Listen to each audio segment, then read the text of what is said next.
Hi there, my name is Karin Newport, and this is week two's assignment. I do apologize that I'm using a video submission. I recently had broke my finger, and 2 days ago I had to have pins placed in my finger, and I didn't realize it was going to cause such limited mobility in the rest of my finger, so it made typing very difficult. But in addition to this video submission, I did attach a list of my references that I did use to formulate some of the research or some of the topics that I'm going to use in the remainder of this video submission. So the first question is, what similarities and or differences did you observe? So it's going to be a very basic answer. All these frameworks allow data input, whether it be raw data or data input from a particular subsequent set of events based off of locality or previous history within the localized area. It's all going to allow some sort of data input.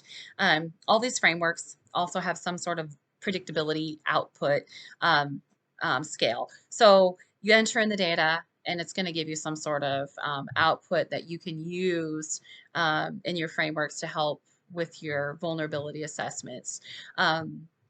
The differences that I primarily noticed is going to be your primary concerns, which is, your financial statements, your financial objectives, and also your subject matter experts. Some of these frameworks, some of these models can take months and months to calculate, and obviously these subject matter experts can be very expensive, but also some of these have such large group participation, having to sort out the particular input from each individual. What is a more likely response? What is a more valuable response to these frameworks, and how to decipher from person to person? But obviously, it's going to be your financial.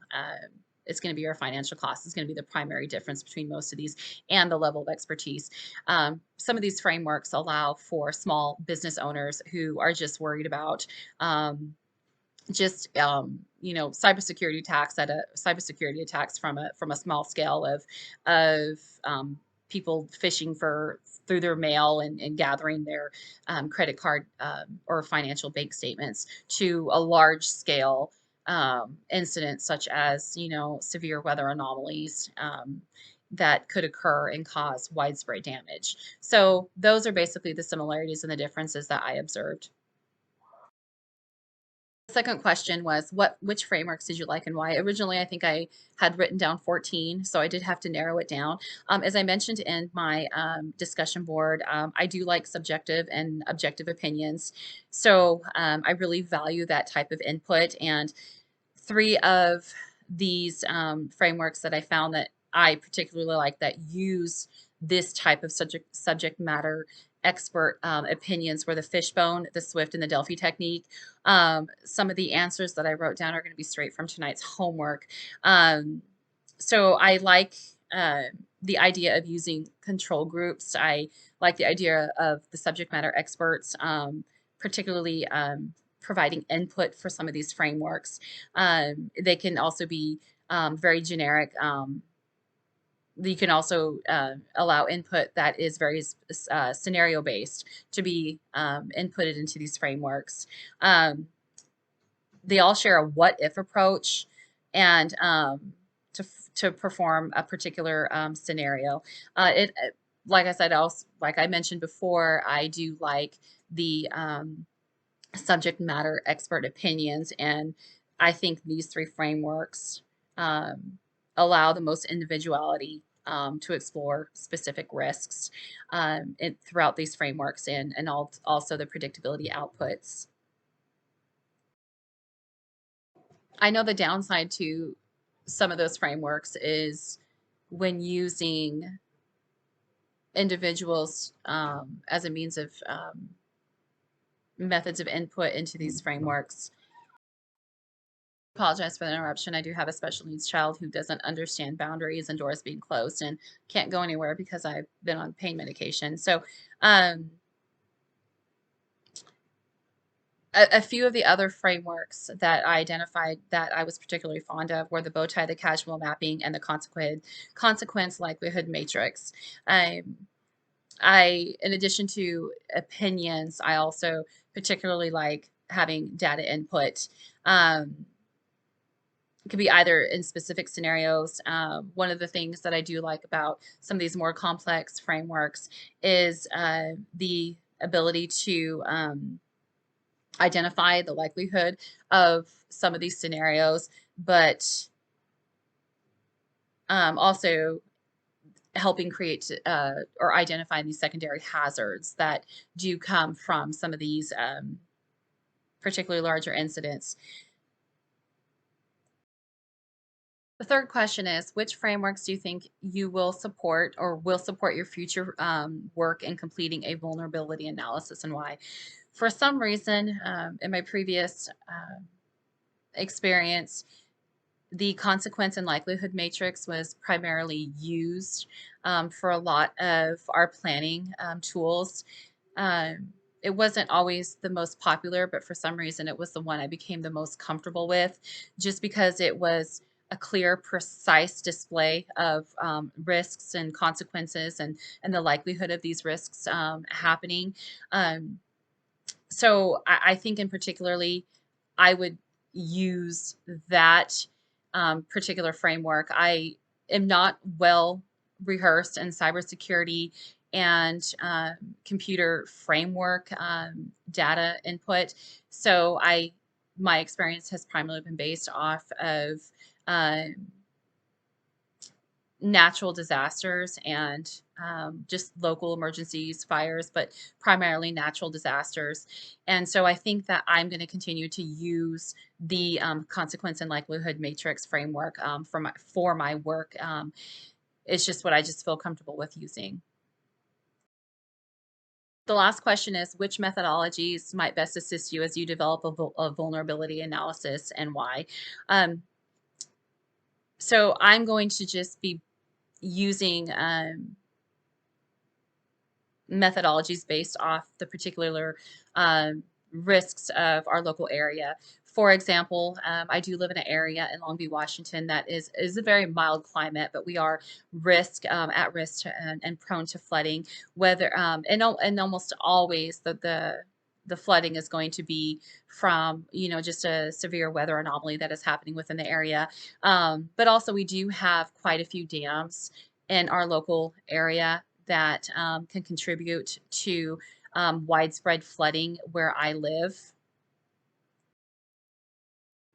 Years ago, I was rewriting an emergency response plan for one of the local mills in our area, and some of what I had not known, because I had not lived in the area for very long, were just the potential risks of dam failure.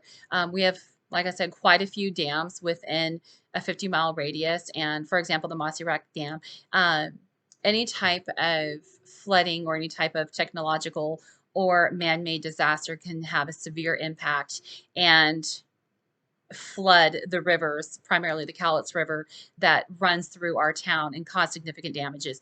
And not in addition to the town that I live in, but also a town that's about 10 miles away.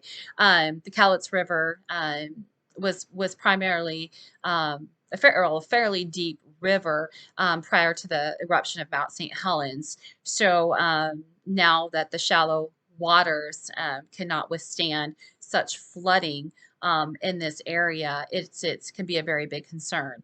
So some of the research that might assist me, or that might help assist me in a vulnerability analysis, is just basically taking the input from a historical standpoint. When I was teaching, we would conduct annual earthquake drills. Now, we live very close to the Cascadian fault line, but the risk of a earthquake that is significant is very low. But unfortunately, the consequence of a earthquake happening that happens to be a 7.5 or a 9.0 and higher, the consequence is going to be devastating. It's going to be very severe. So those are the types of research that I like to look at. The how often these types of incidents happen in our area. I know that flooding in particular is more of a hazard than an earthquake. More of a hazard than earthquakes are. Um, and so we have just I think the last time that I remember the severe floods, but was about 1996. We'd had flooding in this area, but I didn't live here at the current time. But about every you'll see it, I think 2013, 2015, 1996, we all had substantial flooding that had devastating effects. Very minimal loss of life, but for me, those are the type of research, that's the type of research that I would input into a consequence and likelihood risk analysis matrix framework. They're called very many different things. So I like to use that type of input when I use a model. Some of the other things, we have quite a few volcanoes in this area, but we know for the most part, most of them are not active, or they've been inactive for so long that in our lifetime, we know that the likelihood of a massive eruption is very, very low. Even though I was alive and I was living here when Mount St. Helens erupted, we do not see the likelihood of that particular situation happening again anytime soon. So, for me, I like to look at all hazards. Previously, in my experience, having lived in this area and writing papers in my master's class, we would use technological hazards and man-made hazards, primarily uh, some sort of terrorist threat on our water supplies, which again are very low. So I kind of like to look at the research and kind of look to see what has happened the most frequent in our area and create a model to understand and identify the risks based off the likelihood of this happening. So I hope that answers the questions. I do apologize for um, my video submission. I like to think that I can type better than I can talk a lot of the times. Um, but have a good night. Thank you.